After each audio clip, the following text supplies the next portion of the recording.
Hi friends, അസ്സാം വലൈക്കും. ഇന്ന് ഞാൻ നല്ലൊരു റിഫ്രഷിങ് ഐറ്റവുമായിട്ടാണ് വന്നിരിക്കുന്നത്. വാട്ടർമെലൺ ഗ്രാനിറ്റ. നമ്മൾ നാടൻ ചെത്തൈസും ചുരണ്ടേഴ്സൊക്കെ എല്ലാവർക്കും ഇഷ്ടമല്ലേ? അത് കഴിക്കാൻ കൊതിയില്ലാത്തവരായിട്ട് ആരും ഉണ്ടാവില്ലല്ലേ? നല്ലൊരു നൊസ്റ്റാൾജിക് ഫീൽ തരുന്നൊരു ഐറ്റമാണിത്.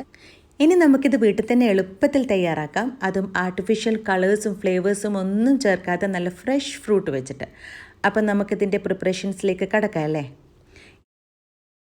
ഞാനിവിടെ ഇപ്പോൾ ഒരു ഹാഫ് വാട്ടർമെലൺ, നമ്മുടെ നാട്ടിലത്തിന് ബത്തക്ക എന്നാണ് പറയുക, ഒരു മീഡിയം സൈസ് ബത്തക്കയുടെ പകുതി, പിന്നെ ഒരു ചെറുനാരങ്ങയുടെ പകുതി, നാടൻ ചെറുനാരങ്ങയാണെങ്കിൽ ഒരു ലൈം ഫുൾ എടുക്കാം, പിന്നെ ഒരു 1/2 കപ്പ് പഞ്ചസാര, 1/2 കപ്പ് വെള്ളം. ഇത്രയും ഇൻഗ്രീഡിയൻസേ ഉള്ളൂ ഇതിൽ. ഇനി നമുക്ക് പഞ്ചസാര പാനിയാക്കി എടുക്കണം. അതിന് വേണ്ടി ഒരു പാത്രത്തിലേക്ക് 1/2 കപ്പ് പഞ്ചസാരയും 1/2 കപ്പ് വെള്ളവും ചേർത്ത് ഒന്ന് പഞ്ചസാര അലിയുന്നത് വരെ ബോയിൽ ചെയ്തെടുക്കുക. ജസ്റ്റ് ഒരു സിമ്പിൾ സിറപ്പാക്കി എടുക്കാനാണ്. ബത്തക്കയൊക്കെ ഇതുപോലെ കട്ട് ചെയ്ത് ഒരു മിക്സറിൻ്റെ ജാറിലേക്ക് ബത്തക്കയും ലൈം ജ്യൂസും പിന്നെ ചൂടാറിക്കഴിഞ്ഞാൽ നമ്മളിപ്പോൾ ചെയ്ത് വെച്ച പഞ്ചസാര പാനിയും കൂടി ചേർത്ത് ഒന്ന് നല്ലപോലെ ജ്യൂസാക്കി എടുക്കാം. എന്നിട്ടിത് അരിച്ചെടുക്കാം.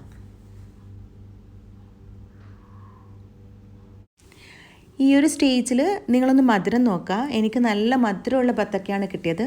മധുരം വേണം തോന്നുവാണെങ്കിൽ ആവശ്യത്തിന് മധുരവും പുളിയൊക്കെ ഈ ഒരു സ്റ്റേജിൽ നിങ്ങൾക്ക് ചേർത്ത് കൊടുക്കാം കേട്ടോ.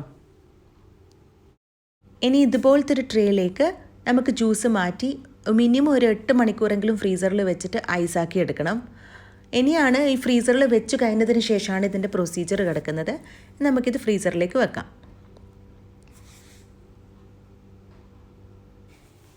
ഇനി 1 മണിക്കൂറിന് ശേഷം ഫ്രീസറിൽ നിന്ന് ട്രേ എടുത്തിട്ട് ഇതുപോലെ ഈ കാണുന്നത് പോലെ ഫോക്ക് വെച്ച് ഇങ്ങനെയൊന്ന് ഐസ് ഫോം ചെയ്തതെല്ലാം ഇളക്കി കൊടുക്കുക.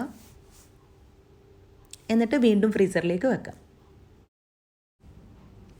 ഇങ്ങനെ ഓരോ മണിക്കൂർ ഇടവിട്ടിട്ടും ഐസ് ഫോം ചെയ്യുന്നതിനനുസരിച്ച് ഒരു ഫോക്ക് വെച്ച് ഇങ്ങനെ സ്ക്രേപ്പ് ചെയ്തെടുക്കുക. ഇങ്ങനെ കുത്തി ആ ഐസ് ഉടച്ചെടുക്കുക. വീണ്ടും ഫ്രീസറിലേക്ക് വെക്കുക. ഒരു 5-6 പ്രാവശ്യം ഇതുപോലെ ചെയ്യുക. 8 മണിക്കൂറിന് ശേഷം ഇങ്ങനെയായി. എന്നിട്ട് ഞാനിത് ഇതുപോലെ തന്നെ ഫ്രീസറിൽ വെച്ച് ഓവർനൈറ്റ്. രാവിലെ ആയപ്പോൾ നല്ല ഐസൊക്കെ നല്ല ക്രിസ്റ്റൽ ഫോമായി നമ്മുടെ ഗ്രാനിറ്റ റെഡി ആയി കഴിഞ്ഞു. ഇനി നമുക്കിതൊരു സെർവിങ് ഗ്ലാസ്സിലേക്ക് സെർവ് ചെയ്യാം. നല്ലൊരു റിഫ്രഷിങ് ഐറ്റമാണ്. ഒരു ആർട്ടിഫിഷ്യൽ ഫ്ലേവേഴ്സും ഇല്ല, ഒരു ആർട്ടിഫിഷ്യൽ കളേഴ്സും ഇല്ല. കുട്ടികൾക്ക് ധൈര്യത്തിൽ കൊടുക്കാം. എല്ലാവർക്കും ഇഷ്ടമാവും. നിങ്ങൾക്ക് എൻ്റെ ഈ വീഡിയോ ഇഷ്ടപ്പെട്ടെങ്കിൽ ലൈക്ക് ചെയ്യുക, കമൻറ്റ് ചെയ്യുക, സബ്സ്ക്രൈബ് ചെയ്യുക. അതുപോലെ തന്നെ നിങ്ങളുടെ അഭിപ്രായങ്ങളും സജഷൻസും ഒക്കെ എന്നെ കമൻസിലേക്ക് കൂടി അറിയിക്കുമല്ലോ. അപ്പോൾ ഇൻഷാ അല്ലാഹ് അടുത്ത വീഡിയോയും റെസിപ്പിയുമായി വീണ്ടും കാണുന്നത് വരെ take care and stay blessed.